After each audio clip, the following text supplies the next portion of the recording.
पार्वती मातेनं भगवान शंकराला प्रसन्न करण्यासाठी हरतालिकेचं व्रत केलं होतं. पार्वती मातेप्रमाणेच आपल्यालाही मनासारखा गुणी जोडीदार मिळावा, पती मिळावा म्हणून कुमारिका हे व्रत करतात.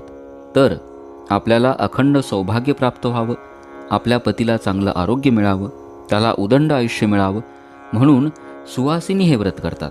हरतालिका पूजा कशी करावी, प्राणप्रतिष्ठा मंत्रासह शास्त्रोक्त पूजा कशी करायची, या पूजेचा शुभ मुहूर्त काय, हीच माहिती आपण आजच्या व्हिडिओत बघणार आहोत. दरवर्षी आपण आपल्या घरामध्ये हरतालिकेची पूजा करत असाल. यावर्षी शास्त्रोक्त मंत्रोपचारांनी युक्त अशी ही पूजा अवश्य करून बघा. हरतालिकेच्या दिवशी शिवतत्व जागृत झालेलं असतं. या विशिष्ट मंत्रोपचारांनी भगवान शिवाची कृपा प्राप्त होते आणि म्हणूनच आपण या व्हिडिओत दाखवल्याप्रमाणे फक्त सूचनांचं पालन करा. सोबत जे मंत्र मी दिले आहेत त्या मंत्राचं पठण करायचं. अगदी त्याच पद्धतीने